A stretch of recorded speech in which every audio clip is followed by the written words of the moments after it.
Hi everyone, welcome to Kipan education channel. हमने अपनी जो केमिस्ट्री है उसके बहुत सारे जो चैप्टर है ऑलरेडी कंप्लीट करे हुए हैं। ठीक है, अभी काफ़ी बच्चों के एक दो बच्चों के कमेंट आए थे कि मैम आप इलेक्ट्रोकेमिस्ट्री जो चैप्टर है वो भी करवाइए। ठीक है, इलेक्ट्रोकेमिस्ट्री ही चैप्टर आज हम डिस्कस करेंगे। तो ये ना थोड़ा सा हायर लेवल का सब्जेक्ट चला जाता है आपका। ठीक है, HP टेट के पॉइंट ऑफ व्यू से देखें, इसमें से क्वेश्चन आए हुए हैं, ऐसा नहीं है कि यहाँ से क्वेश्चन आए हुए हैं, नॉर्मल क्वेश्चन आए हुए हैं आपको। ठीक है, तो नॉर्मल तो हम करेंगे ही करेंगे, थोड़ा सा एडवांस लेवल भी हम साथ में ही कर लेंगे इसका, ताकि इन केस अगर क्वेश्चन चेंज होता है क्वेश्चन का वे, तो आप उसको भी अटेम्प्ट कर सको क्वेश्चंस को। ठीक है, बाकी अगर आपको पता होगा न्यूज़ में चल रहा है कि साथ ही में आपका नेक्स्ट ईयर तक TGT कमीशन भी आ जाएगा। ठीक है, अगर आपका ये वाला जो नेट टैट है वो क्लियर होता है, तो आपको अलग से TGT कमीशन में केमिस्ट्री सब्जेक्ट के लिए मतलब कि तैयारी करने की ज़रूरत नहीं होगी। अगर आप ये टॉपिक, जैसे मैं अब जो इलेक्ट्रोकेमिस्ट्री टॉपिक करवाऊंगी ना, वो थोड़ा सा TGT के लेवल को टच कर जाएगा। ठीक है, तो आपको अलग से तैयारी करने की ज़रूरत नहीं पड़ेगी। बाकी मैं आपको सजेस्ट करूँगी कि जो मैंने इससे पहले वीडियोस अपलोड करी हुई है ना केमिस्ट्री की, ठीक है, उसको जाके कंप्लीट देखिए। आप पहले उसको कंप्लीट देखिए, वहाँ से आपको 25+ क्वेश्चन पक्का मिलेंगे अपने पेपर में। ये मैं आपको एश्योरिटी देती हूँ। ठीक है, जो मैंने सिलेबस करवाया हुआ है वहाँ से, क्योंकि अभी जो जून में पेपर हुआ था उसमें मैंने अभी मतलब उसमें आप मान के चलो मैंने कि 3-4 टॉपिक नहीं करवाए थे, जो मैंने अभी अभी वाले टैट में कंप्लीट करवाए हैं आपके। तब भी 25+ क्वेश्चन वही बने थे जो हमने डिस्कस करे हुए थे। ठीक है, तो जो मैंने सिलेबस करवाया हुआ उसको एक बार ज़रूर देखिएगा। उनके प्रीवियस ईयर क्वेश्चन हर चीज़ आपको डिटेल में सॉल्व करवाई हुई है, हर एक चैप्टर के बाद। ठीक है, जैसे अभी जो मेरी प्लेलिस्ट बनी हुई है ना, तो प्लेलिस्ट में क्या है कि जो मैंने रीसेंट वीडियोस अपलोड करी है वो ऊपर रखी हुई है। ठीक है, उससे पहले जो है ना पीरियोडिक क्लासिफिकेशन से मैंने स्टार्ट करा था, राइट। तो उसके बाद जैसे आपका पीरियोडिक क्लासिफिकेशन खत्म होता है, मैंने क्वेश्चन करवाए हैं। उसके बाद फिर मेटल एंड नॉन मेटल खत्म होता है, क्वेश्चन करवाए हैं। एसिड एंड बेस खत्म होता है, क्वेश्चन करवाए हैं।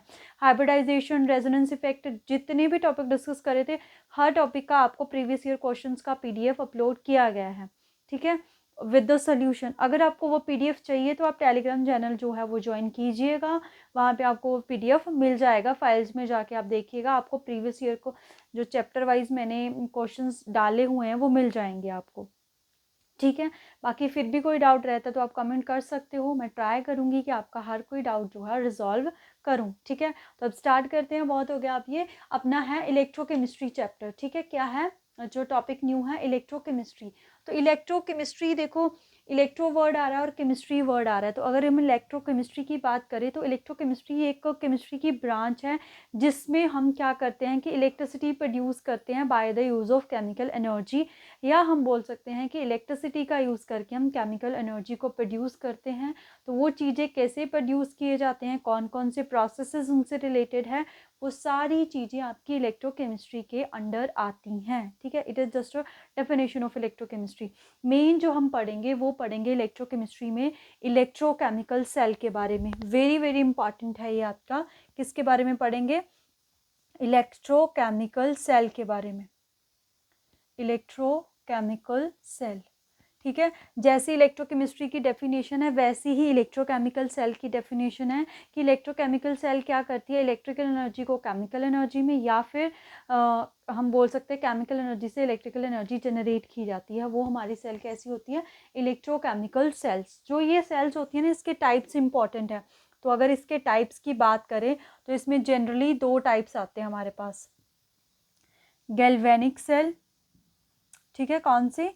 गैल्वेनिक सेल, जिसको हम वोल्टाइक सेल भी बोलते हैं। क्या बोलते हैं? Voltaic cell. और दूसरी होती है हमारे पास इलेक्ट्रोलिटिक सेल। कौन सी? Electrolytic cell. ये इंपॉर्टेंट है, इसमें डिफरेंस करते हैं मैं साथ ही साथ में, तो आपको चीज़ें क्लियर होंगी यहाँ पे। ठीक है, तो जो गैल्वेनिक सेल है इसमें क्या होता है कि जो केमिकल एनर्जी है, जो हमारी केमिकल एनर्जी है उसको कन्वर्ट किया जाता है किस में? इलेक्ट्रिकल एनर्जी में।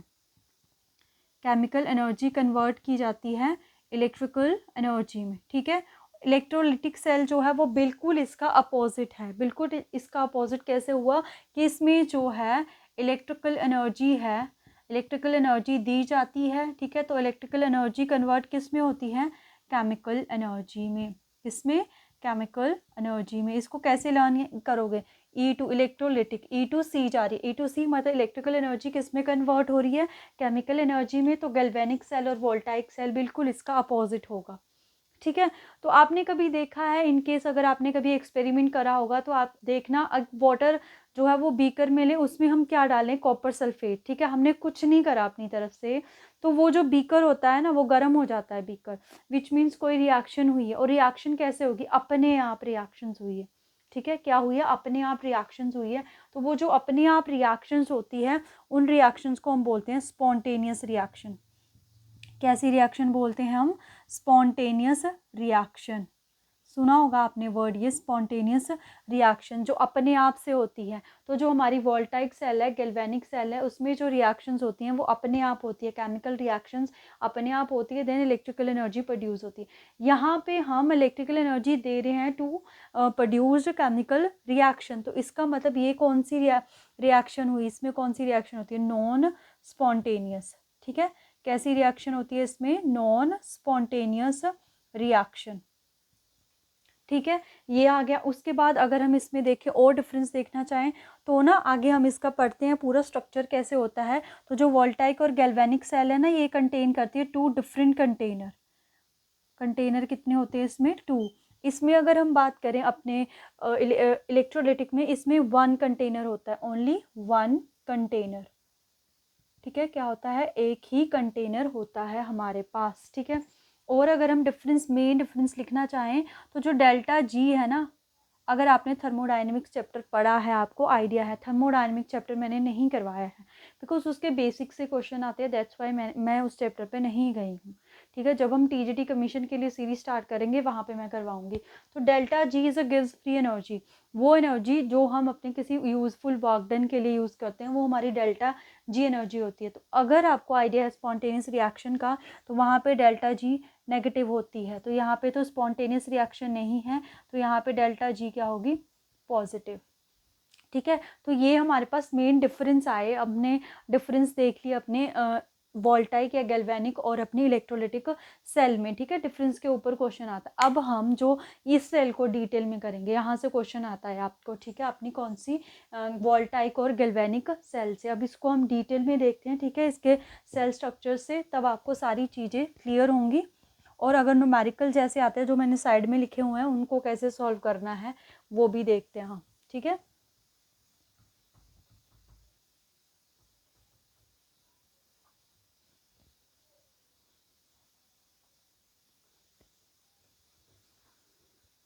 सो हम इसका स्ट्रक्चर ड्रॉ करते हैं, मतलब जो सेल स्ट्रक्चर होता है। तो देखो मैंने क्या बोला था, जो हमारे पास गैल्वेनिक सेल है उसमें दो कंटेनर होते हैं, ठीक है। ऐसे हमने क्या करा, ऐसे दो कंटेनर ले लिया आपके, ठीक है। इनमें क्या डाला हुआ है, ऐसे ऐसे करके सोल्यूशन डाला हुआ है, ठीक है।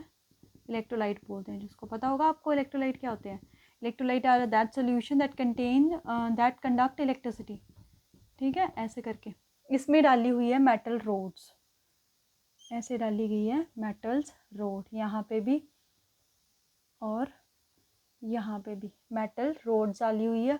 और बीच में लगाया गया यहाँ पे गैल्वेनोमीटर, ताकि जो डिटेक्ट कर सके कि इलेक्ट्रिकल एनर्जी जो है वो प्रोड्यूस हुई ना, इलेक्ट्रिसिटी, तो करंट आएगा हमारे पास, ठीक है।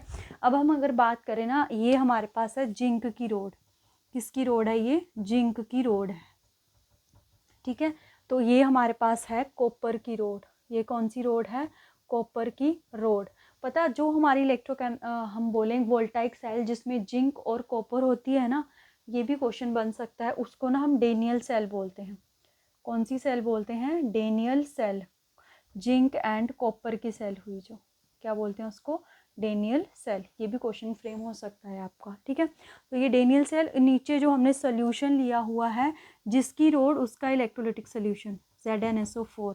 तो ये किसकी रोड है, कॉपर की। तो नीचे सोल्यूशन किसका भी किसका होगा, कॉपर सल्फेट का, ठीक है। तो ये सोल्यूशन है, इलेक्ट्रोलाइट सोल्यूशन है, तो इसमें होंगे आयंस। आयंस कैसे होंगे, इसमें Zn2 पॉजिटिव होगा, SO4 नेगेटिव होगा। सिमिलरली यहाँ पे क्या होगा, यहाँ पे भी सेम वे में, यहाँ कॉपर है ना, तो कॉपर 2 पॉजिटिव होगा, SO4 2 नेगेटिव, ऐसे करके पूरे सोल्यूशन में होंगी ये चीज़ें। मैं जस्ट थोड़ा थोड़ा लिख रही हूँ यहाँ पे, ठीक है। पूरे ही आयंस की फॉर्म में वो डिसोशिएट होंगे। अभी आपको यहाँ पे एक बात सीखनी है कि जो जिंक है ना, जिंक की पावर जो है ना, जिंक की पावर की बात करें ऑक्सीडेशन की, ठीक है, किसकी बात करें, ऑक्सीडेशन की, वो हाइयर होती है। ऑक्सीडेशन पावर क्या होती है as compare to copper, higher होती है। अब ये हाइयर क्यों है आगे जाके मैं आपको बता दूंगी। आपको कैसे पता चलेगा किसकी ऑक्सीडेशन पावर ज़्यादा है या किसकी ऑक्सीडेशन पावर कम है, आगे जाके मैं बता दूंगी। बहुत ही सिंपल सी ट्रिक्स है, कितना भी कॉम्प्लेक्स क्वेश्चन आप नॉर्मली उसको सॉल्व कर सकते हो, ठीक है। अभी जस्ट यहाँ पे मान के चलो जो जिंक है उसकी जो ऑक्सीडेशन की पावर है वो ज़्यादा है। अब बात आती है व्हाट इज़ ऑक्सीडेशन, ठीक है। तो ऑक्सीडेशन और अपने रिडक्शन के ऊपर मैंने रिडॉक्स रिएक्शन की वीडियो बनाई हुई है, ठीक है, डिटेल में। तो what is oxidation, what is reduction, आप वहाँ पे जाके डिटेल में देख सकते हो कैसे आप बताओगे किसकी ऑक्सीडेशन हो रही है, किसकी रिडक्शन हो रही है, कौन सा ऑक्सीडाइजिंग एजेंट है, कौन सा रिड्यूसिंग एजेंट है, हर चीज़ डिटेल में बताई हुई है। अभी मैं यहाँ पर नहीं बताऊँगी, ठीक है, वहाँ पर जाके आप ज़रूर देखिएगा। तो जस्ट मैं इतना बता देती हूँ, oxidation is loss of electron, ठीक है। तो अगर इसकी जिंक की ऑक्सीडेशन हो रही है, मतलब जो ये हमारे पास जिंक की रोड है ना, इसकी क्या हो रही है, ऑक्सीडेशन। तो देखो मैं यहाँ लिख रही हूँ ऑक्सीडेशन, ऑक्सीडेशन सेल रिएक्शन, ठीक है, ऑक्सीडेशन सेल रिएक्शन लिख रही हूँ। तो क्या हुई, देखो हम बोल रहे हैं कि जो जिंक है उसकी ऑक्सीडेशन हो रही है, तो ऑक्सीडेशन हमारे पास लॉस ऑफ इलेक्ट्रॉन हो रही है, विच मीन्स कि जो ये जिंक है ना, ये कन्वर्ट हो रहा है जिंक 2 पॉजिटिव प्लस में 2 इलेक्ट्रॉन्स में, इसमें कन्वर्ट हो रहा है। ये हो गया हमारे पास ऑक्सीडेशन, क्योंकि जिंक था उसने इलेक्ट्रॉन लूज कर दिए, उसकी होगी ऑक्सीडेशन। उसके बाद देखो क्या हुआ होगा, क्योंकि रिडॉक्स रिएक्शन होनी है तो रिडक्शन भी तो होगी ना साथ ही में। तो रिडक्शन सेल रिएक्शन देखो क्या होगी हमारे पास, ठीक है। यहाँ से क्या हुआ, जो ये जिंक रोड थी, जिंक रोड से यहाँ से, मतलब मान लो यहाँ से एक Zn2 पॉजिटिव नीचे आ गया हमारे पास, आ गया नीचे Zn2 पॉजिटिव, और यहाँ पे क्या बचा, यहाँ पे बचा हमारा 2 इलेक्ट्रॉन, क्योंकि Zn2 पॉजिटिव तो नीचे सोल्यूशन में चला गया, क्योंकि पहले से ही वहाँ पे पड़ा था तो वो नीचे चला गया, बचा क्या हमारे पास 2 इलेक्ट्रॉन। तो वो इलेक्ट्रॉन क्या करेंगे, यहाँ पे चले जाएंगे, कहाँ पे चले जाएंगे, यहाँ पे। तो यहाँ पे सोल्यूशन में क्या पड़ा हुआ है, इधर से क्या आ रहे हैं हमारे इलेक्ट्रॉन्स आ रहे हैं, ऐसे ऐसे नीचे की तरफ आ जाएंगे इलेक्ट्रॉन। तो इधर पड़ा हुआ है हमारे पास कॉपर 2 पॉजिटिव सोल्यूशन में, ठीक है। सोल्यूशन में क्या पड़ा हुआ है, कॉपर 2 पॉजिटिव। तो वो क्या कर लेगा, वो इलेक्ट्रॉन गेन कर लेगा, किस में कन्वर्ट हो जाएगा, कॉपर सॉलिड में। तो जिंक भी क्या था हमारे पास, सॉलिड, ठीक है। तो इसकी क्या हुई है, रिडक्शन, इसने गेन कर ली। अगर ऑक्सीडेशन हमारे पास लॉस ऑफ इलेक्ट्रॉन है तो रिडक्शन क्या हुई, गेन ऑफ इलेक्ट्रॉन। तो देख यहाँ से आप क्या देख रहे हो कि जो ये जिंक रोड है ना, जिंक रोड ये खत्म होनी स्टार्ट हो चुकी है, खत्म होनी स्टार्ट हो चुकी है, विच मीन्स कि ये ऐसे ऐसी होगी हमारी रोड, ऐसी, क्योंकि यहाँ से जिंक जो है वो डिपॉजिट होके नीचे जा रहा है, हमारे पास जा रहा है नीचे। तो जो हमारा ये कंटेनर है इसमें ना पॉजिटिव चार्ज क्या हो गया, इंक्रीज, क्योंकि पॉजिटिव चार्ज SO4 तो उतने ही है जब जब स्टार्टिंग थी, तो जितने जिंक 2 पॉजिटिव थे उतने ही SO4 थे। अब ये क्या कर रहा है, यहाँ से हमारे पास क्या हो रहा है, Zn2 पॉजिटिव नीचे आ रहा है, तो हमारे पास जिंक 2 पॉजिटिव इंक्रीज हो गया, यहाँ तो पॉजिटिव चार्ज इंक्रीज हो गया। और इधर क्या हो रहा है हमारे पास, जो कॉपर 2 पॉजिटिव वो लेता जा रहा है ऊपर की तरफ। तो कॉपर 2 पॉजिटिव अगर वो लेता जा रहा है ना, तो यहाँ पे अकोमुलेट हो जाता है कॉपर, ऐसे ऐसे अकोमुलेट हो जाता है इस रोड पे, क्योंकि कॉपर इंक्रीज हो गया ना, तो कॉपर ऐसे अकोमुलेट हो जाता है हमारे पास। कॉपर 2 पॉजिटिव, इसके साथ इलेक्ट्रॉन मिल जाते हैं हमारे पास, यहाँ से इलेक्ट्रॉन आए ना, इलेक्ट्रॉन मिलके क्या बना देगा, ये कॉपर, ऐसे ऐसे कॉपर बना रहे हैं, तो यहाँ पे डिपॉजिट। तो यहाँ पे हम देख रहे हैं कि नेगेटिव चार्ज इंक्रीज हो गया है, आपका नेगेटिव चार्ज इंक्रीज हो गया, क्योंकि कॉपर 2 पॉजिटिव तो ऊपर जा रहा है, तो ये सेल बैलेंस ही नहीं है, राइट। ये सेल तो बैलेंस ही नहीं है, इसको वर्क नहीं करना चाहिए। तो इसको सेल की न्यूट्रलिटी को मेंटेन करने के लिए इसमें लगाया जाता है कंटेनर में सॉल्ट ब्रिज। क्या लगाया जाता है, एक सॉल्ट ब्रिज। इंपॉर्टेंट है, इसका फंक्शन के ऊपर क्वेश्चन बन सकता है कि जो सॉल्ट ब्रिज है, या तो क्वेश्चन ये बन सकता है कि कौन सी सेल जो है वो सॉल्ट ब्रिज को कंटेन करती है। तो आपकी जो ये वोल्टाइक सेल है, गैल्वेनिक सेल है, यहाँ पे लिख रही हूँ मैं, कौन सी सेल है आपकी, ये वोल्टाइक, वोल्टाइक या इसको गैल्वेनिक सेल भी बोलते हैं, ठीक है। वोल्टाइक और गैल्वेनिक सेल, इसमें क्या होता है, इसमें हमारा जो है सॉल्ट ब्रिज रिक्वायर्ड होता है। तो सॉल्ट ब्रिज क्या करता है, क्यों लगाया हमने, तो जो ये सॉल्ट ब्रिज होता है ना, इसमें ना हमारे पास KCl, KCl का सोल्यूशन है, K पॉजिटिव Cl नेगेटिव। तो जिस तरफ पॉजिटिव चार्ज ज़्यादा होता है, लाइक यहाँ पे, तो यहाँ चला जाएगा नेगेटिव, जिस तरफ नेगेटिव चार्ज ज़्यादा है वहाँ चला जाएगा पॉजिटिव, तो वो हो जाएगा न्यूट्रल। ठीक है, तो सॉल्ट ब्रिज ने क्या करा, अगर हम इसके फंक्शन लिखें तो इसने मेंटेन करी इलेक्ट्रिकल न्यूट्रलिटी। ठीक है, इलेक्ट्रिकल न्यूट्रलिटी मेंटेन करी इसने, न्यूट्रल कर दिया ना सोल्यूशन को। और दूसरा, सेल सर्किट को कंप्लीट करता है। ये क्या करता है, सेल सर्किट को कंप्लीट करता है हमारे पास ये। ठीक है, तो ये सॉल्ट ब्रिज के फंक्शन आ गए आपके पास। तो इसके ऊपर भी क्वेश्चन बन सकता है, क्योंकि बेसिक क्वेश्चन तो यही है। जो ये न्यूमेरिकल हम करेंगे ये एडवांस लेवल के हैं। ठीक है, तो आपको जो छोटी छोटी चीज़ें मैंने यहाँ पे बताई हैं उसका भी पूरा ध्यान रखना है, क्योंकि ज़्यादा क्वेश्चन उसी में से फ्रेम हो सकते हैं अगर इलेक्ट्रोकेमिस्ट्री का क्वेश्चन आपको आता है। ठीक है, तो अब आते हैं हम अपनी मेन रिएक्शन पे। ठीक है, तो ये हमारी ऑक्सीडेशन सेल रिएक्शन होगी, ये रिडक्शन होगी। उसके बाद हम लिखते हैं ओवरऑल रिएक्शन। क्या लिखते हैं, ओवरऑल रिएक्शन। तो ओवरऑल रिएक्शन में दोनों को प्लस कर देते हैं, इलेक्ट्रॉन के साथ इलेक्ट्रॉन क्या हो गया, कट हो गया। नीचे दिख रहा है आपको, एक मिनट, यहाँ दिख रहा है। तो ओवरऑल रिएक्शन क्या बनेगी, इस साइड है हमारे पास जिंक प्लस में कॉपर 2 पॉजिटिव, दूसरी साइड क्या बन गया, जिंक 2 पॉजिटिव प्लस में कॉपर। ये बन गई आपकी ओवरऑल रिएक्शन। ठीक है, ऐसे क्या आ गई आपकी ओवरऑल रिएक्शन। ठीक है, अब ना आपको क्वेश्चन यहाँ से सेल रिप्रेजेंटेशन का भी फ्रेम हो सकता है, कि आपको ऑक्सीडेशन सेल और रिडक्शन सेल दे दी उसने, और वो बोलेगा कि आप लिखो अपनी सेल रिप्रेजेंटेशन करो। आपको ना एक वर्ड याद रखना है, एलोन। ठीक है, कौन सा वर्ड याद रखना है आपको, एलोन। देखो, अगर आपको ये वर्ड याद है, इससे हर कोई क्वेश्चन सॉल्व हो जाएगा आपका। देखो अब एलोन का मतलब क्या हुआ। ठीक है,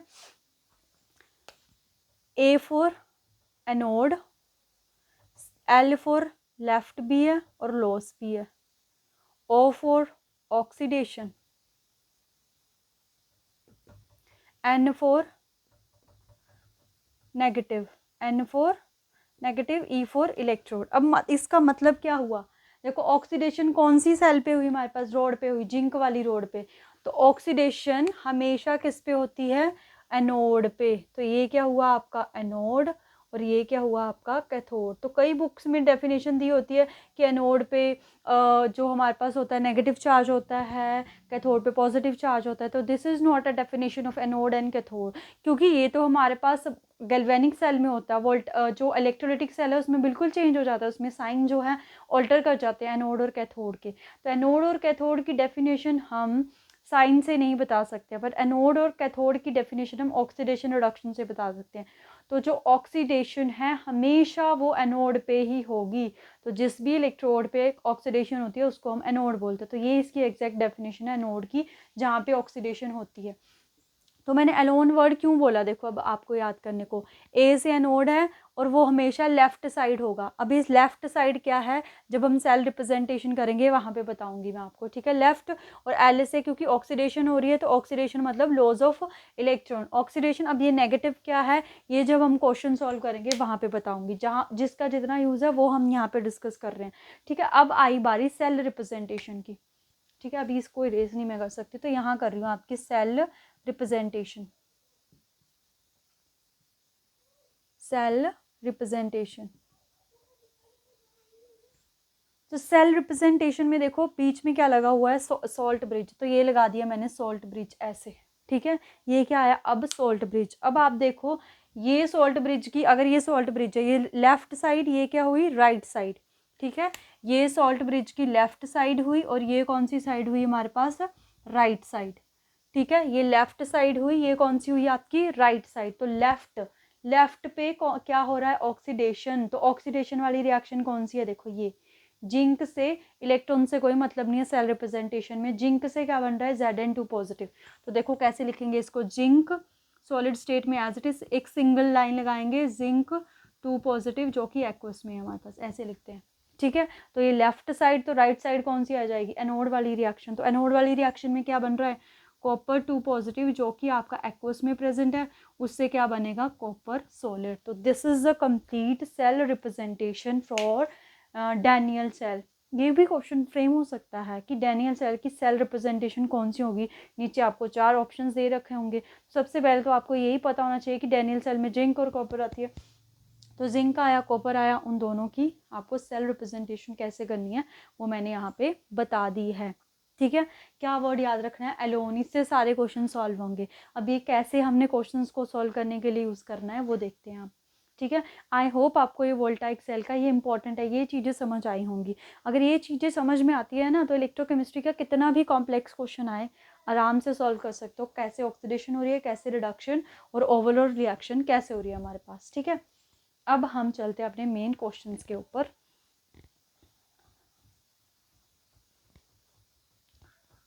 क्वेश्चन आपको ज़्यादातर किसके आएंगे, इसके वोल्टाइक और गैल्वेनिक सेल के।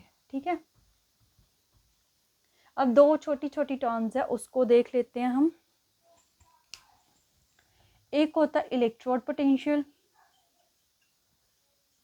Electrode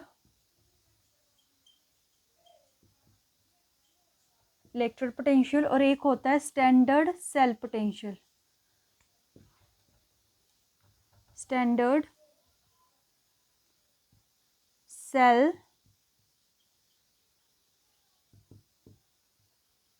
potential. ठीक है, ये क्या है हमारे पास, इलेक्ट्रोड पोटेंशियल। देखो इलेक्ट्रोकेमिकल जो मैंने अभी गैल्वेनिक सेल बनाई उसका ना एक ही कंटेनर बना रही हूँ, होंगे तो हमारे पास 2 कंटेनर ऐसे करके, चलो दोनों ही बना देती हूँ। तो इलेक्ट्रोड पोटेंशियल देखो क्या है हमारे पास, electrode potential is the potential difference between the electrode, ये जो मेटल इलेक्ट्रोड है, and its electrolyte, and its electrolyte. मतलब कि जो इसका सॉल्यूशन है और जो मेटल है इसके पोटेंशियल में जो डिफरेंस है उसको हम क्या बोलते हैं, इलेक्ट्रोड पोटेंशियल। मतलब एक जो हमारे पास सिंपल हमारी क्या है, रोड है, मेटल रोड है, उसके पोटेंशियल को हम क्या बोलते हैं, इलेक्ट्रोड पोटेंशियल। अब ये स्टैंडर्ड सेल पोटेंशियल क्या हुआ, मतलब एक कंप्लीट सेल जो है ना, तो कंप्लीट सेल में देखो जैसे ये हमारे पास जिंक की रोड थी और ये किसकी रोड थी, कॉपर। तो जो हमारे पास जिंक की रोड है और जो कॉपर की रोड है उन दोनों में जो डिफरेंस है, उनके जो पोटेंशियल में डिफरेंस है उसको हम बोलते हैं स्टैंडर्ड सेल पोटेंशियल, ई नोट सेल। अब मैंने ई नोट स्टैंडर्ड क्या लिखा है, क्योंकि जब तक आपका जो टेम्परेचर है ना, टेम्परेचर 298 है और प्रेशर जो है वो 1 atm है, ये स्टैंडर्ड कंडीशन रख दी है, और कॉन्सेंट्रेशन कितनी ले रखी है, 1 मोल ले रखी है। ठीक है, तो ये कंडीशन होनी चाहिए तब हम ई नोट सेल बोलते हैं। ई सेल भी हम फाइन करेंगे, ठीक है, अपनी ई सेल भी फाइन करेंगे। तो इलेक्ट्रोड पोटेंशियल क्या हुआ कि जो हमारे पास इलेक्ट्रोड है और जो इलेक्ट्रोलाइट है उसमें जो डिफरेंस आया उसको हम क्या बोलते हैं, इलेक्ट्रोड पोटेंशियल बोलते हैं। ठीक है, उसके बाद ई नोट सेल क्या होता है हमारे पास, देखो ई नोट सेल है क्योंकि सेल पोटेंशियल आ गया वो, इसको स्टैंडर्ड सेल पोटेंशियल बोलते हैं हम, या फिर स्टैंडर्ड सेल पोटेंशियल, या ना इसको ईएमएफ भी बोल देते हैं, कंफ्यूज नहीं हो जाना। इसको इलेक्ट्रोमोटिव फोर्स है जो हमारे पास, स्टैंडर्ड ईएमएफ भी बोल देते हैं। तो वो क्या है कि जो दोनों हमारे पास इलेक्ट्रोड है उनके पोटेंशियल में जो डिफरेंस है उसको हम स्टैंडर्ड ईएमएफ बोलते हैं। ठीक है, अब क्वेश्चन कैसा फ्रेम होगा, कैसे आप फाइंड आउट करोगे, देखो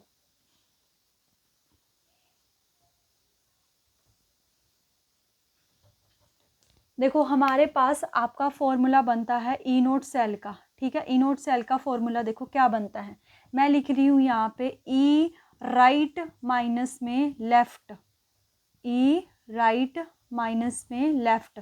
अब इसको आप कैसे लर्न करोगे, जो राइट पर्सन होता है ना वो पॉजिटिव होता है, दैट्स वाई मैंने राइट के साथ पॉजिटिव और लेफ्ट के साथ नेगेटिव लगाया, जस्ट फॉर वैसे फन के लिए तो नहीं, जस्ट याद करने के लिए, क्योंकि जो पर्सन सही होता है ना वो पॉजिटिव रहेगा हमेशा, जिसने कोई गलती करी है वो नेगेटिव थॉट्स आते हैं उसके माइंड पे। तो दैट्स वाई वहाँ से आप याद रख सकते हो कि जो ई सेल फाइन करते हैं हम किसके इक्वल होती है, ई राइट माइनस में लेफ्ट। अब राइट और लेफ्ट का मतलब क्या है, तो लेफ्ट पे क्या होती है, एलोन एनोड, यानी कि ई एनोड पे जो रिएक्शन हो रही है और ई कैथोड पे जो रिएक्शन हो रही है, ऐसे। ठीक है, ऐसे हमारे पास। तो देखो इसके लिए हमें को आपको जैसे न्यूमेरिकल मैंने सेकंड लिखा हुआ है ना वो सॉल्व करते हैं। Find E note cell of the Daniell cell, जिसमें दे रखी है zinc 2 positive, zinc is equal to में 074 माइनस, और copper 2 positive, copper is equal to 034। अब इसमें थोड़ा ना बता रखे, ना तो कोई सेल रिएक्शन दे रखी है। अब हम कैसे डिसाइड करेंगे किसकी ऑक्सीडेशन हो रही है और किसकी रिडक्शन हो रही है, ठीक है, ये चीज़ हम कैसे डिसाइड करेंगे। तो देखो यहाँ पे क्या क्या वर्ड आया था, नेगेटिव, इसका यूज़ यहाँ पे है। तो जिसकी वैल्यू नेगेटिव होगी उसकी ऑक्सीडेशन होगी, या जिसकी वैल्यू, अगर हमारे पास नेगेटिव वैल्यू नहीं है तो जिसकी वैल्यू कम होगी, नेगेटिव मीन्स की कम, ठीक है। तो जिसकी वैल्यू अगर नेगेटिव है तो फिर तो कोई प्रॉब्लम ही नहीं है, तो जिसकी वैल्यू नेगेटिव है उसकी ऑक्सीडेशन होगी, जिसकी वैल्यू पॉजिटिव है मतलब उसकी रिडक्शन हो रही होगी, यही है। क्योंकि एनोड, अगर एनोड पे ऑक्सीडेशन है तो कैथोड पे क्या है हमारे पास, रिडक्शन। अगर लेफ्ट साइड एनोड है तो राइट साइड कैथोड है। लॉज ऑफ इलेक्ट्रॉन, हमारे पास रिडक्शन है तो गेन ऑफ इलेक्ट्रॉन रिडक्शन है। अगर वैल्यू उसकी नेगेटिव है ऑक्सीडेशन की तो रिडक्शन की वैल्यू पॉजिटिव होगी। बस आपने ये डिसाइड कर लिया कौन सा इसमें से इसकी ऑक्सीडेशन हो रही है। तो ऑक्सीडेशन हमेशा किस साइड पे होती है हमारे पास, लेफ्ट पे। तो ये रही लेफ्ट, तो यहाँ लगाया मैंने माइनस, इसकी वैल्यू कितनी दे रखी है, -74, और आपके पास इसकी वैल्यू कितनी दे रखी है, 0.34। इसको सॉल्व करते हैं, 34 माइनस माइनस प्लस हो गया, 74,44811 वोल्ट आ गई हमारे पास E0 सेल इसकी। तो ऐसा क्वेश्चन आ सकता है आपको, ऐसा क्वेश्चन आ सकता है कि आपको 2 सेल की इलेक्ट्रोड पोटेंशियल दे रखे हैं मेटल्स के कि उसकी E0 सेल फाइंड करो, तो उसके लिए आपको ये फॉर्मूला आना चाहिए। और कैसे आप प्रेडिक्ट करोगे कि कौन सी किसकी ऑक्सीडेशन हो रही है और किसकी रिडक्शन।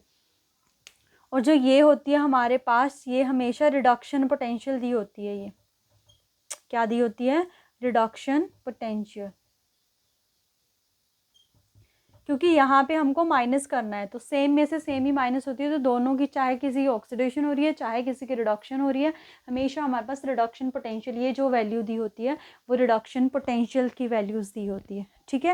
तो आई होप आपको ये समझ में आई होंगी चीज़ें। वेरी वेरी इंपॉर्टेंट है जो ये फॉर्मूला है, इसको आप मार्क कर लीजिएगा। कैसे इसको अप्लाई करना है वो भी मैंने आपको बता दिया, ठीक है।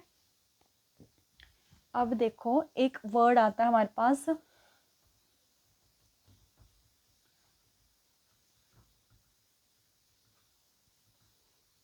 एक सीरीज है हमारी, इलेक्ट्रोकेमिकल सीरीज, इलेक्ट्रोकेमिकल सीरीज, ठीक है। तो ये कौन सी सीरीज है, इसमें ना एलिमेंट अरेंज किए गए हैं, ठीक है। इलेक्ट्रोकेमिकल सीरीज अगर मैं बताऊं, इसमें the series in which element are arranged in decreasing है, ठीक है, वो decreasing order of reduction potential,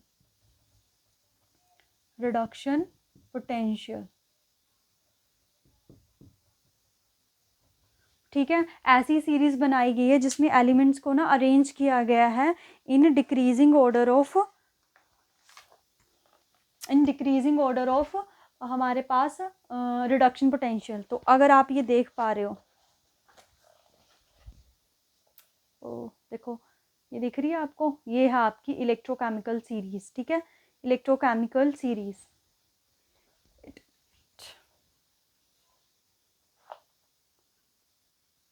दिख रही है आपको,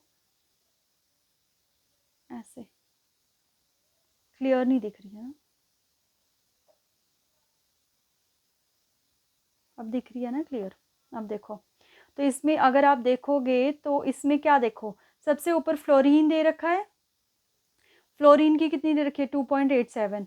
तो नीचे की तरफ आप देख रहे होंगे, नीचे की तरफ अगर हम ऊपर की तरफ लेके जाएं इसको, देखो नीचे की तरफ वैल्यू क्या कर रही है, डिक्रीज कर रही है, नेगेटिव वैल्यूज़ भी हमारे पास आ रही है। ये देखो नीचे की तरफ वैल्यूज़ क्या कर रही हैं, डिक्रीज कर रही हैं। तो ये जो सीरीज़ बनी है ना, this is known as a electrochemical series. तो इसमें जो रिडक्शन पोटेंशियल, ठीक है, क्या दिए गए हैं, रिडक्शन पोटेंशियल दिए गए हैं आपके, अगर आप देख सकते हो ये सारे, ठीक है। सबसे ऊपर 2.87 दे रखा है, तो 2.87 मतलब कि जो फ्लोरीन है उसकी वैल्यू क्योंकि पॉजिटिव है, तो मतलब वो रेडली रिडक्शन बहुत फास्ट करता है, वो इलेक्ट्रॉन्स को गेन बहुत फास्ट करता है ना, करेगा ना वो, क्योंकि उसको एक इलेक्ट्रॉन की रिक्वायरमेंट है, इसीलिए वो इलेक्ट्रॉन्स को बहुत ही फास्ट गेन करता है। और अगर हम लास्ट में देखें, लिथियम जो है, लिथियम की वैल्यू जो है सबसे नेगेटिव है, सबसे नेगेटिव है, विच मीन्स क्या दे रखा है हमें कि जो लिथियम है उसकी ऑक्सीडेशन बहुत फास्ट होगी, क्योंकि जितनी वैल्यू नेगेटिव होगी उतनी ही वैल्यू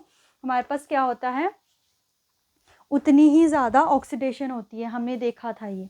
ठीक है, तो इलेक्ट्रोकेमिकल सीरीज़, ये जो वैल्यूज़, जैसे मैंने ये वैल्यूज़ लिखी हुई है ना, तो ये मैंने वैल्यूज़ इलेक्ट्रोकेमिकल सीरीज़ से ली हुई है। ठीक है, अब आप एक बात समझना यहाँ पे, वेरी वेरी इंपॉर्टेंट है। देखो, जो सेकंड क्वेश्चन था ना, उसमें हमने लिखा था कि जो जिंक की रिडक्शन पोटेंशियल है ना, Zn2 पॉजिटिव, Zn कितनी दे रखी है, माइनस में 0.74। ठीक है, और जो कॉपर है उसकी कितनी दे रखी है, 34, हाँ 0.34। तो हमने कैसे डिसाइड किया था किसकी ऑक्सीडेशन, इसके साथ नेगेटिव है तो नेगेटिव है तो उसके साथ ऑक्सीडेशन आता है, तो नेगेटिव के साथ ऑक्सीडेशन आता है, इसीलिए इसकी क्या होगी, ऑक्सीडेशन। इसकी हो रही है रिडक्शन, अगर इसकी ऑक्सीडेशन हो रही है तो इसकी हो रही है रिडक्शन, मतलब जितनी वैल्यू नेगेटिव होती जाएगी उसकी उतनी ज़्यादा ऑक्सीडेशन है। तो जिसकी ऑक्सीडेशन होती है ना, वो गुड रिड्यूसिंग एजेंट होता है, ये चीज़ आप याद रखोगे, क्या होता है वो, गुड रिड्यूसिंग एजेंट, क्योंकि उसकी खुद की ऑक्सीडेशन हो रही है, दूसरे की रिडक्शन ही करवाएगा, और जिसकी रिडक्शन हो रही है वो गुड ऑक्सीडाइजिंग एजेंट होगा। इस चीज़ को मार्क करके लिख लीजिएगा, अदरवाइज कंफ्यूजन होती है इस चीज़ में। ठीक है, जिसकी रिडक्शन होती है वो गुड ऑक्सीडाइजिंग एजेंट होता है, और जिसकी ऑक्सीडेशन होती है वो गुड रिड्यूसिंग एजेंट होता है, क्योंकि उसकी खुद की ऑक्सीडेशन हो रही है तो वो दूसरे की क्या करवाता है, रिडक्शन करवाता है। ठीक है, दूसरे की क्या करता है, वो रिडक्शन करता है। आपको ये क्वेश्चन विजिबल है ना, तो यहाँ पे देखो फर्स्ट क्वेश्चन, देखो फर्स्ट क्वेश्चन में है पोटाशियम, ये सिल्वर है, ये आपके पास मर्करी है, और ये मैग्नीशियम है। इसमें ना आपको लगाना है increasing order of oxidising power का। ठीक है, increasing order of oxidising power का, तो हम पहले ऑक्सीडेशन का ऑर्डर लगा देते हैं। ठीक है, ऑक्सीडेशन का ऑर्डर, या हम रिडक्शन का, क्योंकि ऑक्सीडाइजिंग पावर का लगाना है ना, तो ऑक्सीडाइजिंग पावर मतलब कि जिसकी रिडक्शन होगी, जिसकी रिडक्शन सबसे ज़्यादा उसकी ऑक्सीडाइजिंग पावर सबसे ज़्यादा, यही बताया ना मैंने यहाँ पे। अब देखो वैल्यूज़ को ध्यान से देखो, यहाँ पे नेगेटिव वैल्यू है, यहाँ पे नेगेटिव वैल्यू है, तो जिसकी जितनी नेगेटिव वैल्यू क्या होगी, उसकी ऑक्सीडेशन।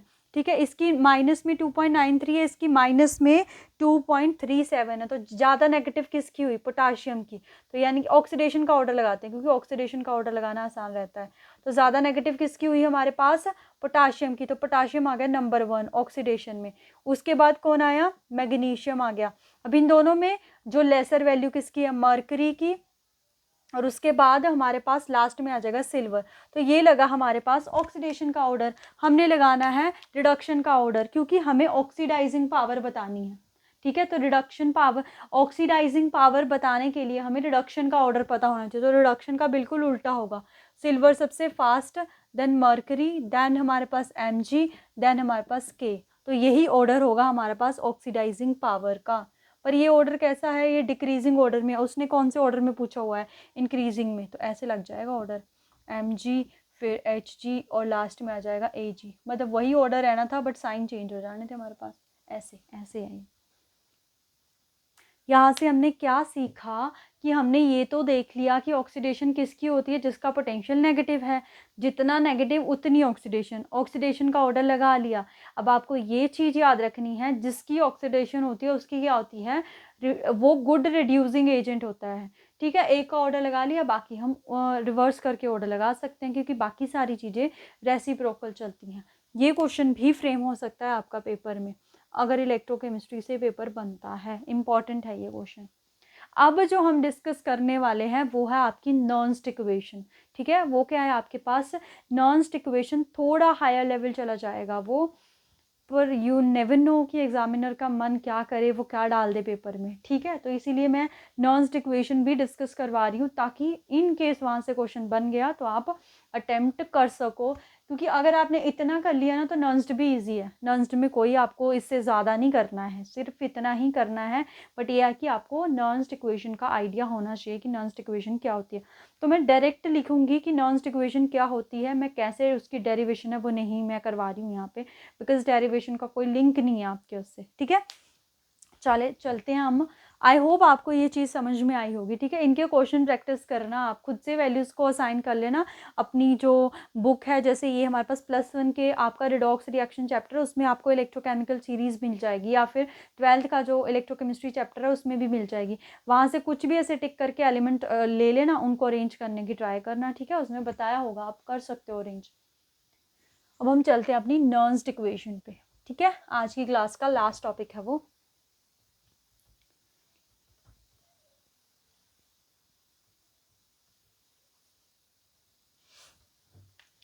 नर्न्स्ट इक्वेशन, ठीक है। हमने जो ये ई नोट सेल लिखा था ना, ये आपको याद है कि ये लिखा हमने, E note cell is equal to E right minus में ई लेफ्ट, ऐसे लिखा था। तो ठीक है, ये नोट लगाया है इसके ऊपर।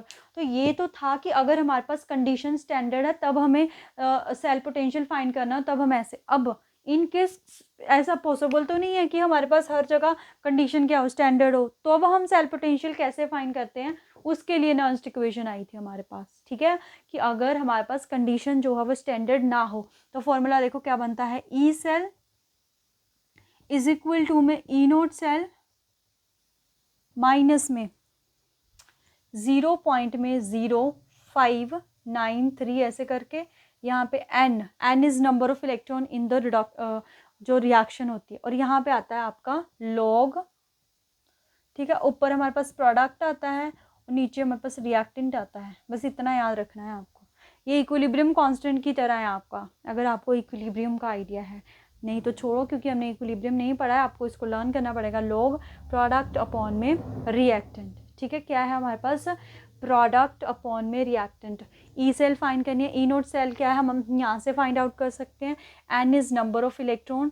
देखो इसको ना, अगर आपकी वैल्यूज़ में बहुत ज़्यादा वेरिएशन है ना, जो आंसर आया है, तो इसको ना हम 0.06 भी लिख लेते हैं, क्योंकि 5 9 है तो 0.6 से भी काम बन जाता है हमारा, ऐसे भी लिख सकते हैं इसको, ठीक है। तो ये हुई आपकी नर्न्स्ट इक्वेशन ऐसे।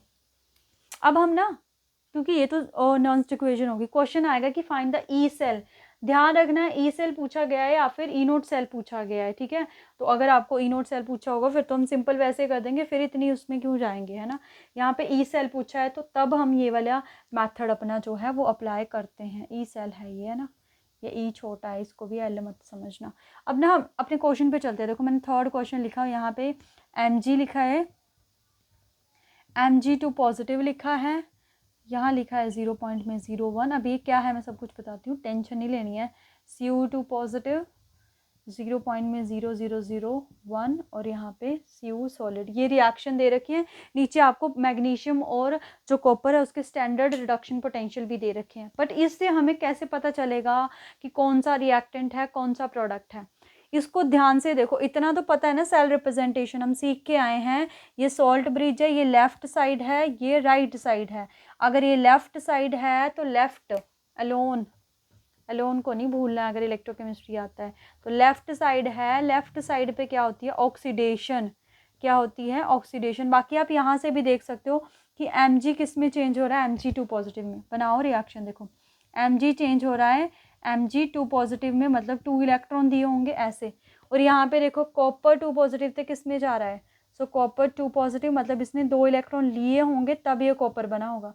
अब देखो इसको ये करो, इससे ये यही रिएक्शन बनेगी आपके पास, ठीक है। अब अगर मैं यहाँ से ओवरऑल रिएक्शन बनाऊँ, 2 इलेक्ट्रॉन से 2 इलेक्ट्रॉन कैंसिल, क्या बनेगा, Mg प्लस में कॉपर 2 पॉजिटिव, और इधर आएगा Mg2 पॉजिटिव प्लस में कॉपर, यही आएगा।